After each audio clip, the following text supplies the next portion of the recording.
Well, church, here we find ourselves on this last day of January, and we talk about how often time flies, but it's just been over a month since Christmas, and that seems so long ago, at least for me. And so, as we have spent this month kind of recovering from the holidays, we in the church have talked about this being an opportunity for self-care within the life of the church, and providing opportunities for better physical health and emotional health, of creating community, and also deepening our spiritual life and our spiritual self as a way of being good stewards. Back in the fall, we began a year-long stewardship campaign, trying to broaden our understanding of the concept of the spiritual discipline of stewardship, not focusing solely and only upon our finances and how we use our finances to strengthen our sense of what it means to be a disciple of Jesus Christ, but to indeed spend a whole year off and on thinking about our stewardship. And today provides an opportunity through the story or through the writings of the Apostle Paul to take a look at the body, and self-care, how we take care of ourselves. And I realize, for those of you sitting out there and looking at me, perhaps a small bit of irony, me talking about how to care for yourself. I wasn't always this fine physical specimen you see standing before you today. It takes a long time to put all of this together in the morning. When I graduated high school, I was the same height I am now, but I weighed 145 pounds. When I got married to Colin's mother in 1994, I weighed 175 pounds. When I started seminary, a year and a half after that, I hit 200. And over the years, my weight has gone up and down. In the past couple of years, the lowest I've gotten down to is about 220. And I'm not even going to dare tell you what the highest my weight has been in that time. That's none of your business.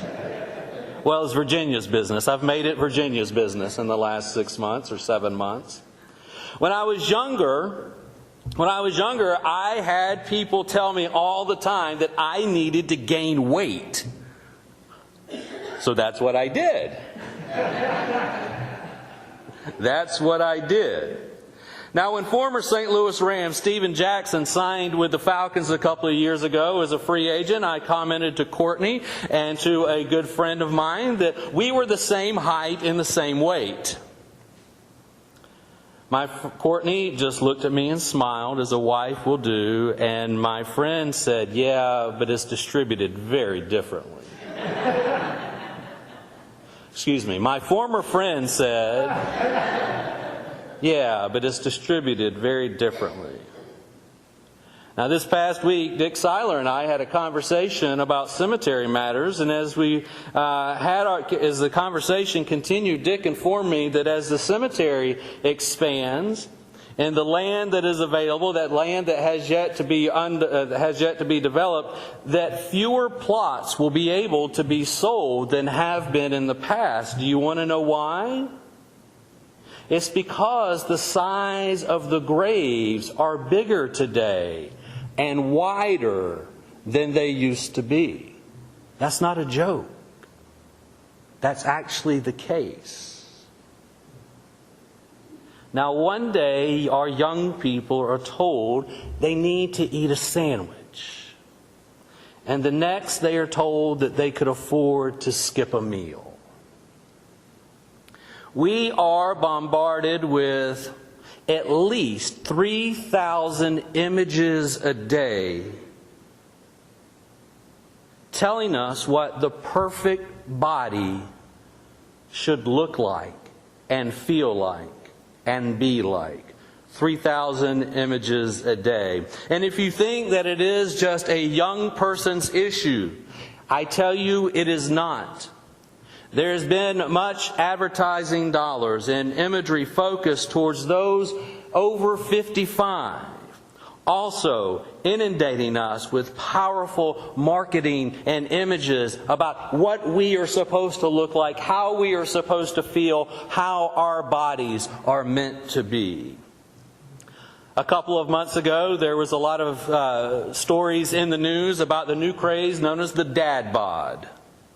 Now, the dad bod, I'm proud to say, I invented. But this was actually on the news. It's for middle-aged men who occasionally go to the gym but have a little bit extra in the middle. We kind of take care of ourselves, but not in the way that we should. And apparently the dad bod is all the rage. And there are people who actually find that attractive. I don't know. It's good to be on the cutting edge of something finally.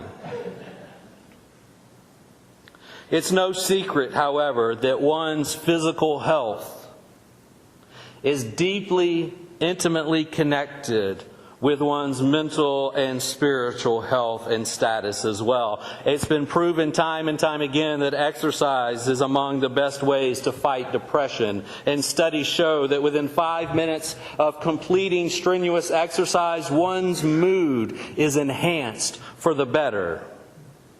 It's all about caring for the body. And it's also been suggested that those who attend weekly faith community services show increased physical and emotional health as well. Our spiritual health plays into our physical health. Our physical health plays into our mental health. Our mental health plays into our spiritual health. Mind and body and spirit, it is intimately interwoven and connected. We cannot separate any of those. Those who pray, those who meditate, those who contemplate. As Josh has already shown us this morning through our guided meditation, those who read, those who practice what we know as the spiritual disciplines tend to have a healthier sense of self and understanding of the world around them. We tend to be more connected to one another.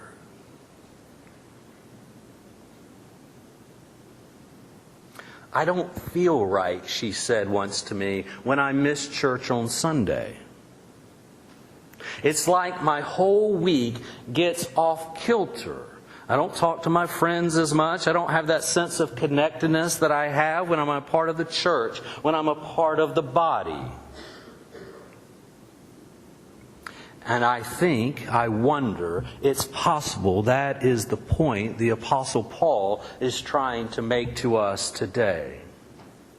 And for all of his eccentricities, and there are many, Paul knew how to capture the attention of his audience. He knew how to strike a chord. And so this image of the body that he presents to us this morning in the last part of the 12th chapter of 1 Corinthians, He knew how to grab their attention. Familiar with Greek and Roman culture, a culture fascinated with the body through art and through literature. Long before Paul, the image of the body had been used as a metaphor for life together in community. He didn't create the image, he just connected the physical to the spiritual in a way that has lasted 2,000 years.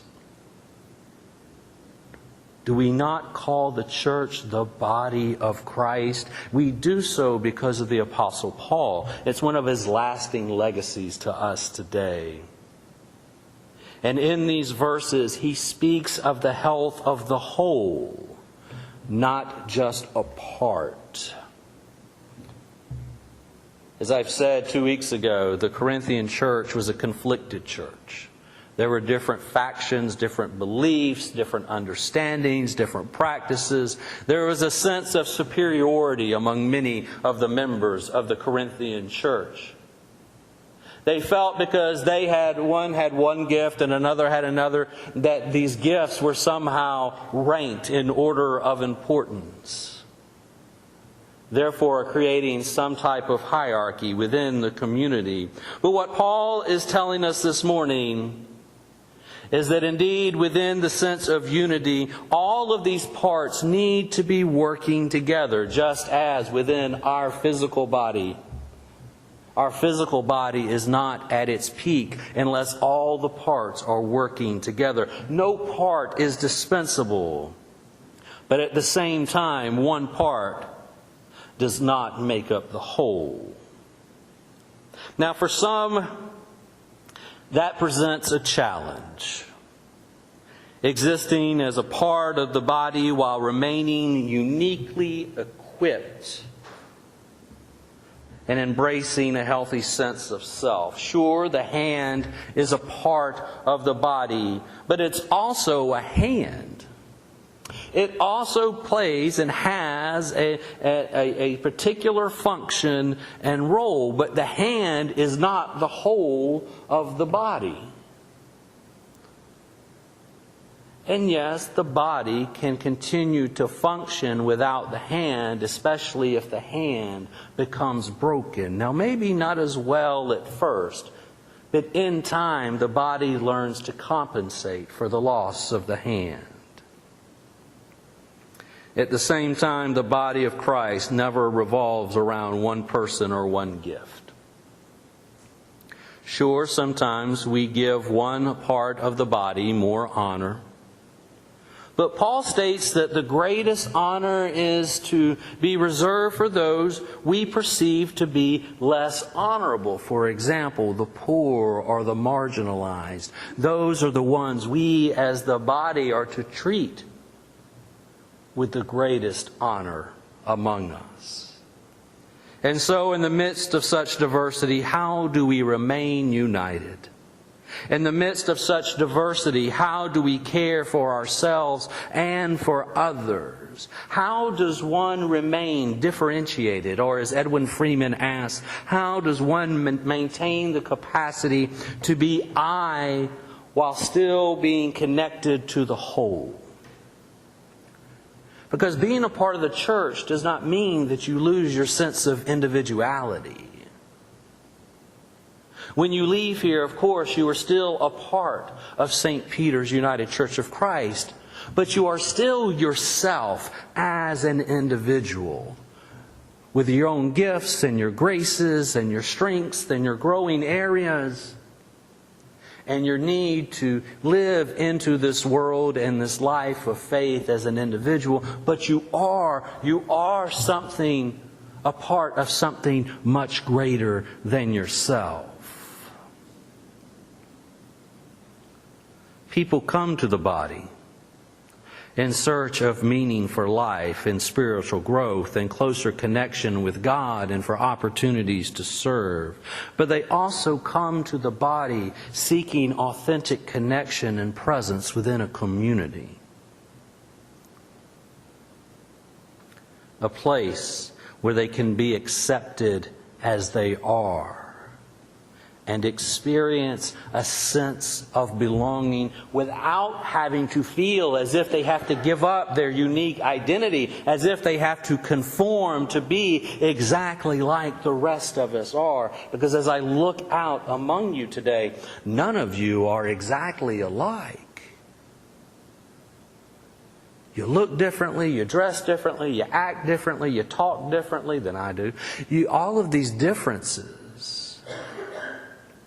And yet you are still a part of one body.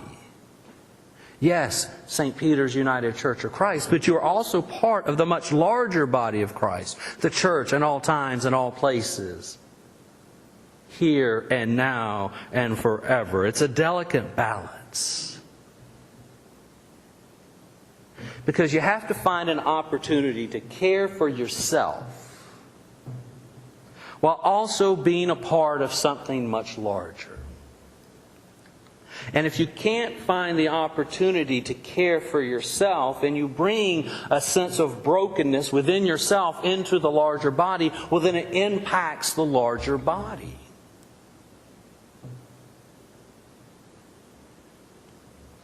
Because everything is tied together. We are bound together in so many ways as children of God, as people of faith. as those who have chosen to enter into sacred covenant through baptism and communion together. Everything is tied together. And if one does not exhibit self-care, if one does not present one's best self before God individually, then it has the ability to impact the whole body, the body of Jesus Christ.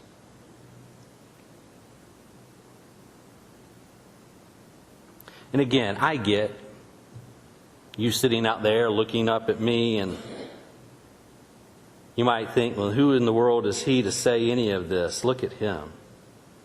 And there's truth to that. I admit that. But I try to exercise 4 or 5 days a week. I try to eat fairly healthily. Fruits and vegetables and whole grains. I try to honor my own sense of Sabbath and taking days off. But as you know, for some of us, as you get older, the metabolism slows down. You pay for the sins of the past. I don't want to be skinny. I want to be healthy. That's what I want. I want to be healthy. And not for appearances. I want to be healthy because of Courtney and Liam and Lillian and Colin. I want to be, 20 years from now, able to get down on the floor. Well, I want to be able to get up off the floor. Getting down on the floor is easy. I want to be able to get up off the floor. If and when I'm blessed with grandchildren, I don't want to hear things pop and creak and break just when I'm trying to get up off the floor.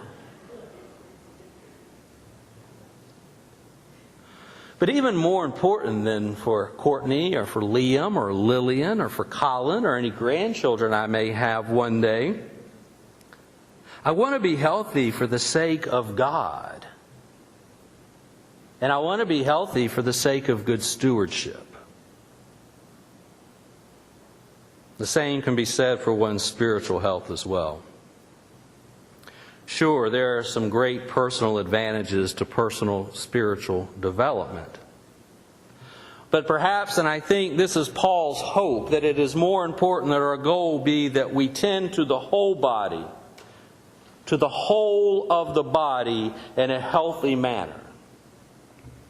Just as there are thousands of images bombarding us daily with what the perfect body is supposed to look like, there are constant images and articles and theories about how to obtain the perfect body of Christ. Do this and your church will grow. Do that and the ever-coveted millennials will come banging down your door. And the truth is, there is no such thing as the perfect body. The key is to try to be healthy. An attempt to be faithful. An attempt to be faithful. I went to go see my doctor a week before last. A routine checkup after some blood work and concerns back in the fall, and everything is okay. Some adjustments to medications, some advice on how to do things better. I knew I had turned a corner in my life when I actually had to buy one of those pill boxes with the days of the week on it.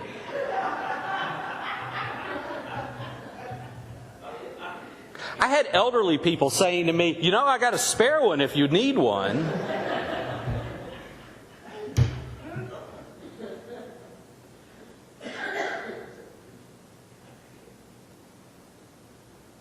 The doctor gave me some advice on how I could do things better. Gave me a flu shot that made me feel like I had the flu. And I don't go back to the doctor until October unless there's a problem. And I like my doctor. I like him a lot. And it's good to check in every now and then. It's good to have that checkup. And no, I'm not just saying this because Virginia is staring me down from the back row.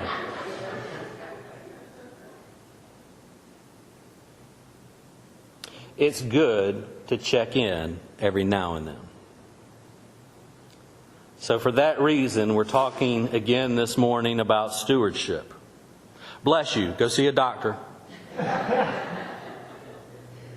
Now, for that reason, we're talking this morning about stewardship, but not in the sense of money, but in the much broader sense of what it means to take care of, to be stewards of all that God has given to us. And that includes our life and our body. Because God has given us a body and it's meant to be cared for. And if we abuse it, then it impacts more than just the physical self. It impacts the emotional and the spiritual self as well. If we don't practice good self-care and exhibit healthy boundaries, if we don't practice stewardship of ourselves, then we're not being the faithful people God has desired for us to be. And in the same vein, we're also called to be good stewards of the body of Christ, good stewards of the church. And I'm not talking just about the church as an institution, the building and the finances. I'm talking about the church as a body of relationships. We are called to be good stewards of one another's presence. Good stewards of one another's presence. And the gifts each one of us bring to the body. How we care for others is connected to how we care for ourselves. And how we see ourselves is often played out in how we see other people. That's no secret. It's no secret that the flaws we often choose to point out in other people are the exact same flaws we hate most about ourselves. When you look in the mirror, what is it you see? Do you see a healthy self? Do you see the best self that you can be or have been called to be? Do you see a faithful self? Do you see within yourself the image and the likeness of God?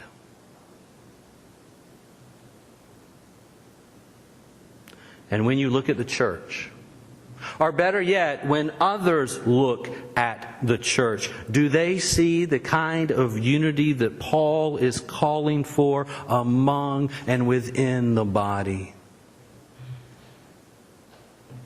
Do you and do they see all of the parts of the body working together?